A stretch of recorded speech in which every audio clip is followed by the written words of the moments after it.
आज हमारा टॉपिक है इलेक्ट्रिक लाइंस ऑफ फोर्सेस।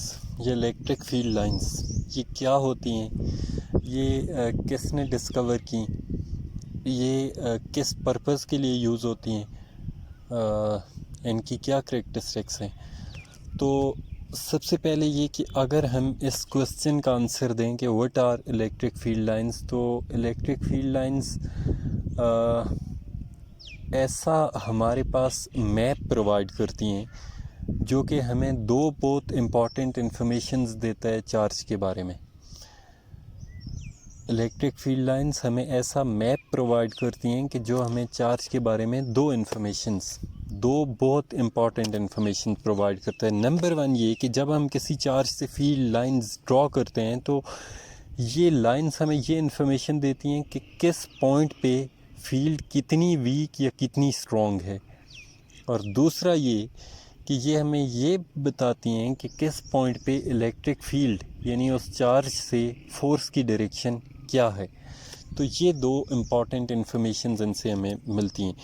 तो सबसे पहले अगर डिस्कवरर का या फिर हम ऐसा साइंटिस्ट जिसने फर्स्ट टाइम मैंने ड्रॉ किया था उसका नाम लिखें तो वो था Michael Faraday.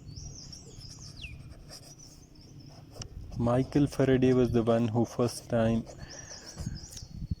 drew electric field lines. दूसरी बात ये कि इन्हें इलेक्ट्रिक लाइंस ऑफ फोर्सेस या सिंपली लाइंस ऑफ फोर्सेस क्यों कहते हैं, क्योंकि अगर हम एक चार्ज से इलेक्ट्रिक फील्ड लाइंस को ड्रॉ करें तो लेट्स से कि ये ऐसे होंगी। तो अब अगर हम इस मैप में देखें तो इलेक्ट्रिक फील्ड लाइंस हमें फोर्स की डायरेक्शन बताती हैं। That is why they are called lines of forces या इलेक्ट्रिक लाइंस ऑफ फोर्सेस। तो इलेक्ट्रिक लाइंस ऑफ फोर्सेस इन्हें क्यों कहते हैं, इसलिए क्योंकि किसी भी चार्ज से ये हमें फोर्स की डायरेक्शन बताती हैं, इसलिए हम इन्हें इलेक्ट्रिक लाइंस ऑफ फोर्सेस भी कहते हैं। दूसरी इम्पॉर्टेंट बात ये कि किन पैरामीटर्स को लेके हम इलेक्ट्रिक लाइंस ऑफ फोर्सेस को ड्रॉ करते हैं। तो कुछ चीज़ें ऐसी हैं जो कि हमने इसमें एज इट इज़ अज्यूम करनी होती हैं, जैसे कि a test charge is always taken positive. जो सोर्स चार्ज है वो कुछ भी हो सकता है, वो पॉजिटिव भी हो सकता है, वो नेगेटिव भी हो सकता है, लेकिन जो टेस्ट चार्ज उसके बाहर हम रखते हैं ये हमेशा पॉजिटिव लेते हैं। तो पहली अजम्पशन ये है कि टेस्ट चार्ज हमेशा पॉजिटिव होता है। टेस्ट चार्ज कौन सा होता है, जो कि किसी भी बड़े चार्ज के लिए जो कि हमने सेंटर में रखा होता है, इसके अराउंड जो हम चार्जेस रखते हैं छोटे छोटे, इन्हें कहते हैं टेस्ट चार्जेस। ये कौन से होते हैं, जो कि किसी दूसरे चार्ज की फील्ड को टेस्ट करने के लिए यूज़ करते हैं। तो ऐसे जो चार्जेस जो कि हम टेस्ट करने के लिए यूज़ करते हैं इन्हें कहते हैं टेस्ट चार्जेस। इनकी अपनी फील्ड इतनी वीक होती है जिसको हम ऑलमोस्ट ज़ीरो लेते हैं। तो electric field of a test charges taken as zero. तो इसलिए ये जो टेस्ट चार्जेस हैं, क्योंकि इनकी अपनी फील्ड ज़ीरो होती है तो इनकी अपनी कोई फील्ड हम कंसिडर नहीं करते। तो ये जो टेस्ट चार्जेस हैं ये हमेशा हम पॉजिटिव लेते हैं। तो जब भी इस टॉपिक में हम आगे इलेक्ट्रिक फील्ड लाइंस ड्रॉ करेंगे तो ये आपके जहन में होना चाहिए कि हम हमेशा उसमें जो टेस्ट चार्जेस हैं वो सिर्फ़ और सिर्फ पॉजिटिव लेंगे। इससे पहले कि हम ये इलेक्ट्रिक फील्ड लाइंस ड्रॉ करें, हम एक फार्मूला लिख सकते हैं, और ये बड़ा ही इम्पॉर्टेंट फार्मूला है जो कि हमें इलेक्ट्रिक फील्ड का मैग्नीट्यूड बताता है। इससे पहले भी हमने इलेक्ट्रिक फील्ड के मैग्नीट्यूड के लिए एक फार्मूला लिखा था जो कि था E is equal to F/Q। ये in terms of Coulomb's force है, लेकिन क्योंकि हम इलेक्ट्रिक फील्ड लाइंस को यूज़ कर रहे हैं तो इन टर्म्स ऑफ लाइंस के लिहाज से हम इस फार्मूला को भी लिख सकते हैं। तो वो फार्मूला हम इसमें लिखेंगे। तो इलेक्ट्रिक फील्ड लाइंस के लिए एक हमारे पास इम्पॉर्टेंट फार्मूला ये है कि ये जो इलेक्ट्रिक फील्ड है ये इलेक्ट्रिक फील्ड लाइंस नहीं है, इलेक्ट्रिक फील्ड इसका जो मैग्नीट्यूड है, जैसे हमारे पास इलेक्ट्रिक फील्ड की वैल्यू लेट्स से 25 न्यूटन पर कूलम्ब हो, तो उसमें ये जो 25 जो न्यूमेरिकल मैग्नीट्यूड है ये हमारे पास किसकी इक्वल होता है। इसको हम इलेक्ट्रिक फील्ड लाइन से कैसे फाइंड कर सकते हैं कि किसी भी यूनिट एरिया से जितनी भी इलेक्ट्रिक फील्ड लाइंस पास कर रही हैं उसको हम उस एरिया से डिवाइड कर दें, तो हमारे पास जो सिंगल नंबर आएगा, जो डिजिट आएगा, वो जो डिजिट है वो हमें इलेक्ट्रिक फील्ड की वैल्यू बताएगा। जैसे कि हम ऐसे ले सकते हैं लेट्स से कि ये हमारे पास है एक यूनिट एरिया, इससे ये 5 फील्ड लाइंस पास कर रही हैं। तो हमारे पास यहाँ से अगर हमें number of field lines given हो तो फिर हम कैसे फाइंड कर सकते हैं कि इस रीजन से इलेक्ट्रिक फील्ड की वैल्यू कितनी है। तो इसी फार्मूला में हम वैल्यूज़ पुट कर देंगे यहाँ से कि क्योंकि ये हमें गिवन है कि ये यूनिट एरिया है, तो यूनिट एरिया ऐसा होता है जिसके डायमेंशंस होते हैं 1 और नंबर ऑफ़ फील्ड लाइंस हैं अगर 5। तो यहाँ से हमारे पास इलेक्ट्रिक फील्ड इंटेंसिटी, ये इलेक्ट्रिक फील्ड का जो मैग्नीट्यूड आएगा ये होगा 5। तो इस तरह से अगर हमें नंबर ऑफ़ फील्ड लाइंस किसी भी यूनिट एरिया में गिवन हो तो उस यूनिट एरिया से हम इलेक्ट्रिक फील्ड फाइंड कर सकते हैं। एक और इम्पॉर्टेंट बात, यहाँ छोटी सी डेफिनेशन याद रखें कि यूनिट एरिया किसको कहते हैं। तो ऐसा एरिया आम तौर पे यूनिट एरिया कहते हैं जिसका मैग्नीट्यूड हमारे पास 1 आए। यूनिट एरिया को एक और टर्म में हम डिफ़ाइन कर सकते हैं कि ऐसा एरिया जिसकी लेंथ और विड्थ इक्वल हो। लेकिन मोस्ट प्रॉबेबली हम ये लेते हैं कि ऐसा एरिया जिसके डायमेंशंस हमारे पास 1 आए। वो कैसे आ सकते हैं कि अगर इसकी लेंथ हमारे पास है 1 सेंटीमीटर तो इसकी विड्थ भी 1 सेंटीमीटर हो, या फिर इसकी लेंथ अगर 1 मीटर तो इसकी विड्थ भी 1 मीटर हो। तो डायमेंशंस दोनों साइड्स के 1 हों तो फिर हम उस एरिया को यूनिट एरिया कहते हैं। तो इस तरह से हम इलेक्ट्रिक फील्ड को फाइंड कर सकते हैं अगर हमें number of field lines given हो। अब हम कुछ स्पेसिफिक सोर्स चार्जेस के लिए अगर इलेक्ट्रिक फील्ड लाइंस को ड्रॉ करें तो कैसे ड्रॉ करेंगे। जैसे कि हमारे पास एक पॉजिटिव सोर्स चार्ज हो, जिसका मतलब ये है कि सेंटर में हमने जो चार्ज रखा हो ये अगर पॉजिटिव हो तो फिर हम इलेक्ट्रिक फील्ड लाइंस को कैसे ड्रॉ करेंगे। तो लेट्स से ये है हमारे पास एक पॉजिटिव चार्ज। अब इससे पहले ही हम डिस्कस कर चुके हैं कि इसके अराउंड जो हम चार्जेस रखेंगे इन्हें टस्ट चार्जेस कहते हैं और ये हमेशा पॉजिटिव होंगे। तो ये हमारे पास एक चार्ज हो गया, ये दूसरा चार्ज है, ये लेट से तीसरा चार्ज है, और ऐसे ही हम इनको स्प्रेड कर देते हैं इसके अराउंड। तो अब क्योंकि इसके अराउंड जो हमने चार्जेस रखे हैं ये हैं पॉजिटिव और सेंटर में जो चार्ज रखा हुआ है ये भी है पॉजिटिव, तो इनके दरमियान एग्जिस्ट करेगी एक फोर्स ऑफ रिपल्यन।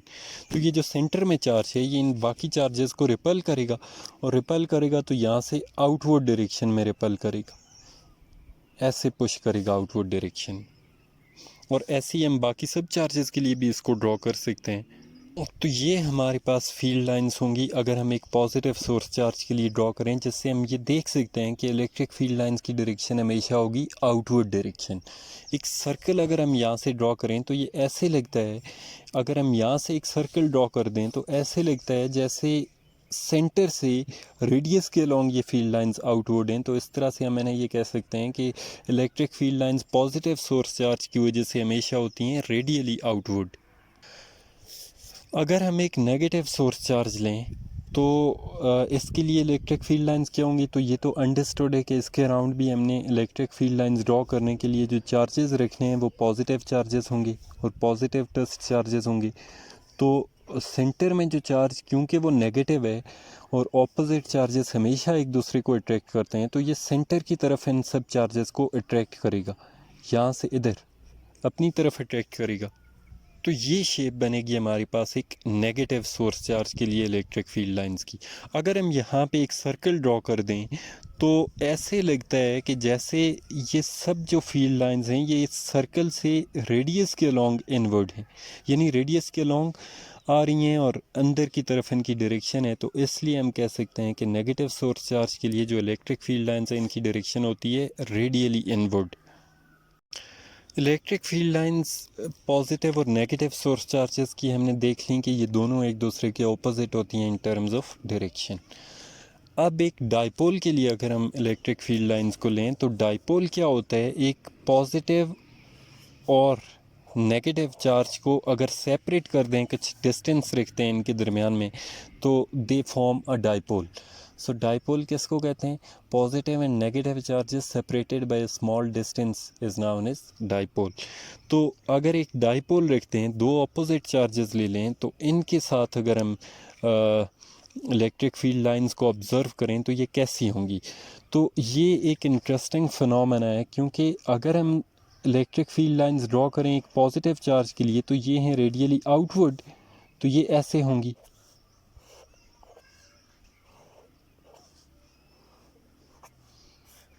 ये हमारे पास इलेक्ट्रिक फील्ड लाइंस हैं एक पॉजिटिव चार्ज के लिए।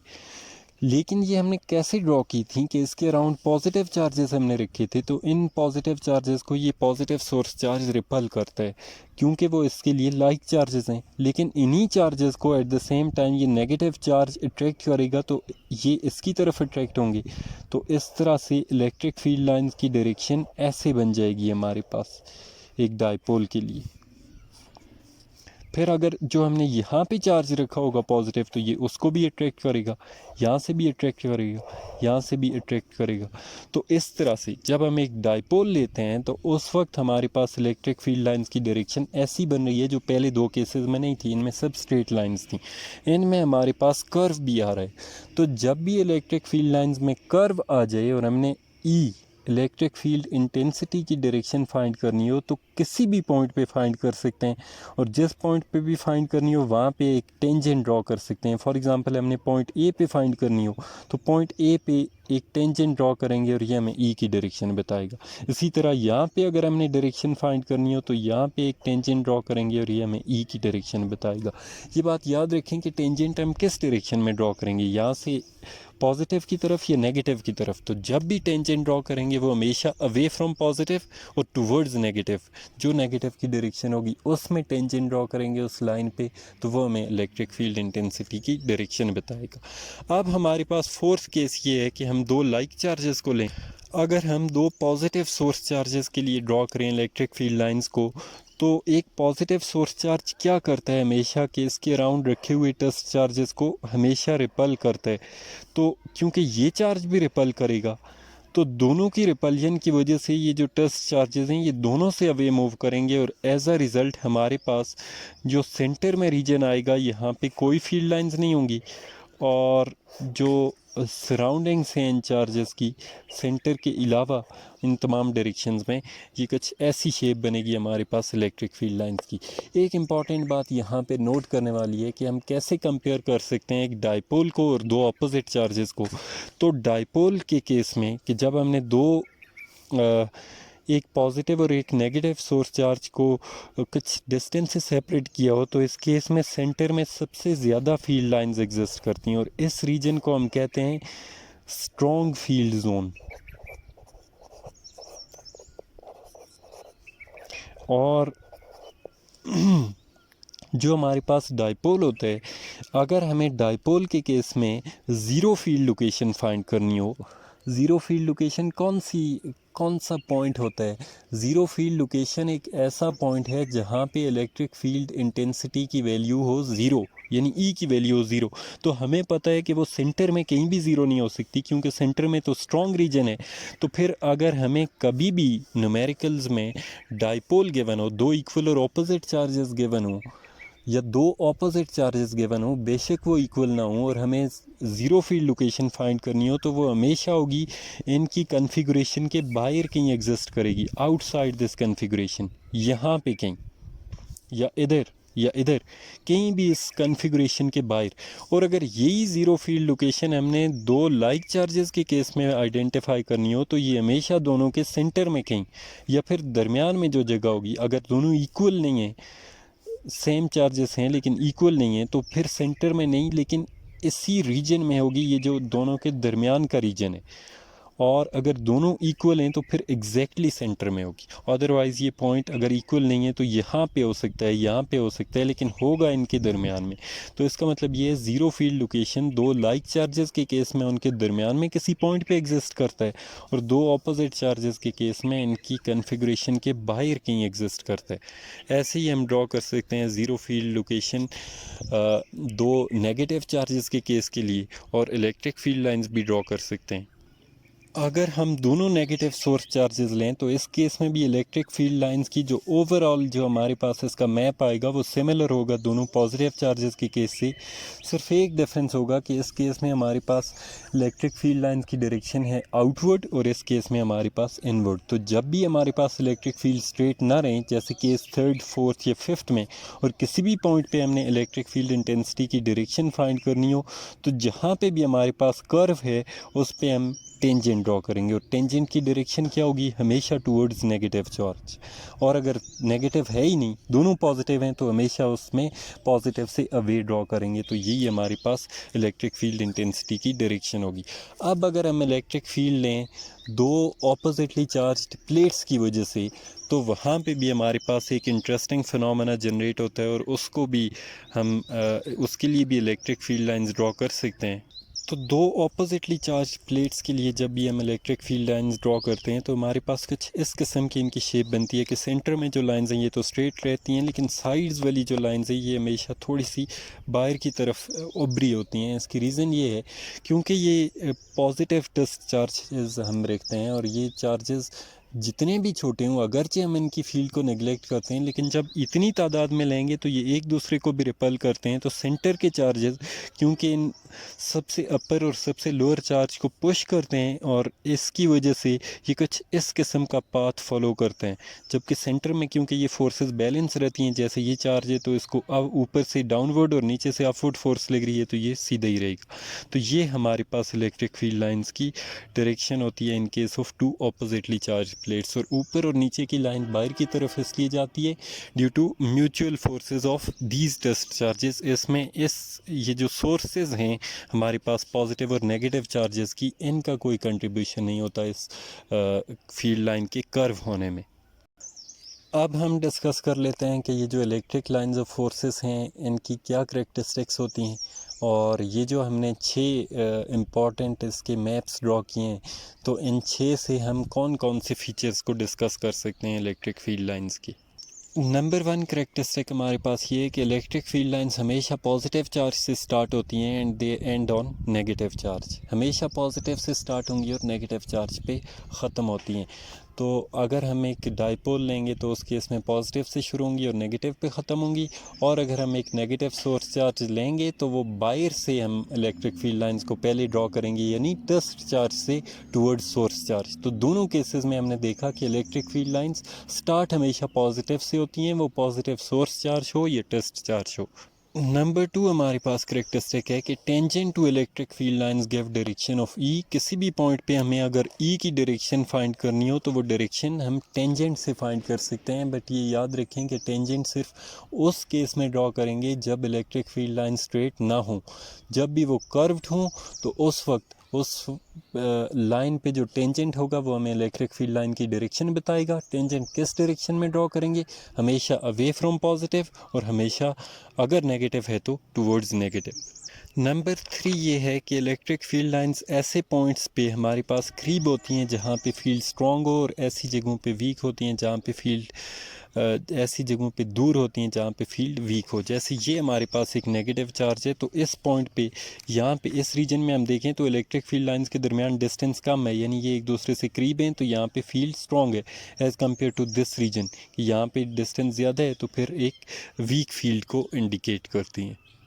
नंबर 4 हमारे पास ये पॉइंट है कि इलेक्ट्रिक फील्ड लाइंस कभी भी एक दूसरे को क्रॉस नहीं करती। जैसे यहाँ हमने लिया तो, या फिर ये केस, या किसी भी केस में देखें तो इलेक्ट्रिक फील्ड लाइंस कभी भी एक दूसरे को क्रॉस नहीं करती, क्योंकि क्रॉस करें तो फिर क्या होगा हमारे पास। लेट्स से कि ये है हमारे पास एक चार्ज से आने वाली इलेक्ट्रिक फील्ड, अगर एक फील्ड ये हो, इन केस कि हमारे पास एक इलेक्ट्रिक फील्ड लाइन ऐसी हो, तो इस पॉइंट ए पे हमारे पास 2 डायरेक्शंस बन जाएंगी, एक इलेक्ट्रिक फील्ड की इधर और एक इलेक्ट्रिक फील्ड की इधर, जिसका मतलब ये होगा कि मल्टीपल डायरेक्शंस एग्जिस्ट करती हैं किसी एक पॉइंट पे, जो कि वेक्टर्स की करैक्टरिस्टिक के अगेंस्ट है। एक वेक्टर की हमेशा एक और स्पेसिफिक डायरेक्शन होती है एक पॉइंट पे, तो एक पॉइंट पे मल्टीपल डायरेक्शंस का होना पॉसिबल नहीं है, इसलिए इलेक्ट्रिक फील्ड लाइंस एक दूसरे को क्रॉस नहीं करती। नंबर 5 हमारे पास ये करैक्टरिस्टिक है कि हमारे पास कोई लिमिट नहीं है कि एक सोर्स चार्ज से हमने कितनी इलेक्ट्रिक फील्ड लाइंस ड्रॉ करनी है, हम जितनी मर्जी लाइंस ड्रॉ कर सकते हैं। लेकिन एक इम्पॉर्टेंट बात कि जब हमें चार्जेस के मैग्नीट्यूड्स को उनके मैग्नीट्यूड को कंपेयर करना हो इलेक्ट्रिक फील्ड लाइंस को यूज़ करके, तो उस वक्त इलेक्ट्रिक फील्ड लाइंस की जो तादाद है, their number is proportional to magnitude of charge. इसको आप ऐसे समझ सकते हैं कि हमारे पास यहाँ पे है 1 कूलम चार्ज और ये है पॉजिटिव चार्ज, और इससे मैंने अगर 4 फील्ड लाइंस ड्रॉ किए हैं, तो फिर अगर मैं 2 कूलम चार्ज लूँगा तो फिर इससे ये मेरे लिए लाजिम है कि मैं 8 फील्ड लाइंस ड्रॉ करूँ, क्योंकि चार्ज का मैग्नीट्यूड अगर डबल किया है तो फिर ये फील्ड लाइंस भी डबल होंगी। ऐसे ही इसको अगर हाफ़ करेंगे तो नंबर ऑफ़ फील्ड लाइंस भी हाफ़ होंगी। अदरवाइज़ ये कोई स्पेसिफिक रूल नहीं है कि आपने 1 कूलम से 3 ही ड्रॉ करनी है, लेकिन अगर 1 कूलम से 3 ड्रॉ कर दिए तो फिर जब हम इसका डबल या इसका कोई भी ज़्यादा मैग्नीट्यूड लेंगे तो उसी हिसाब से, उसी रेशियो से हम फील्ड लाइंस को इंक्रीज़ करेंगे। और लास्ट और इम्पॉर्टेंट करेक्टरिस्टिक हमारे पास ये है कि इलेक्ट्रिक फील्ड लाइंस कोई फिज़िकल एंटिटीज़ नहीं है देमसेल्व्स के। हमने इलेक्ट्रिक फील्ड लाइंस ड्रॉ की हैं तो चार्ज के अराउंड कोई फ़िज़िकल लाइंस ऐसी एग्जिस्ट करती हैं, ऐसा नहीं है, बल्कि हम अपनी अंडरस्टैंडिंग के लिए चार्ज के अराउंड एक मैप ड्रॉ करते हैं। और ये जो इलेक्ट्रिक फील्ड लाइंस हैं इनकी लेंथ से कोई हमें मीनिंग्स नहीं मिलते कि इनकी लेंथ हमने कितनी ड्रॉ करनी है और इससे क्या फ़र्क पड़ता है। जैसे इसकी लेंथ मैंने अगर यहाँ तक ड्रॉ की है तो ये कोई फिक्स नहीं है यहीं तक ड्रॉ करें, आप किसी भी पॉइंट तक ड्रॉ कर सकते हैं। इस लेंथ से कोई फ़र्क नहीं पड़ता कि हमने इनकी कितनी लेंथ ड्रॉ की है। तो ये हैं इलेक्ट्रिक फील्ड लाइंस और उनकी कुछ करेक्टरिस्टिक्स और हम उन्हें क्यों ड्रॉ करते हैं और ये सबसे पहले किसने ड्रॉ की थी और ये किस पर्पज़ के लिए ड्रॉ की थी।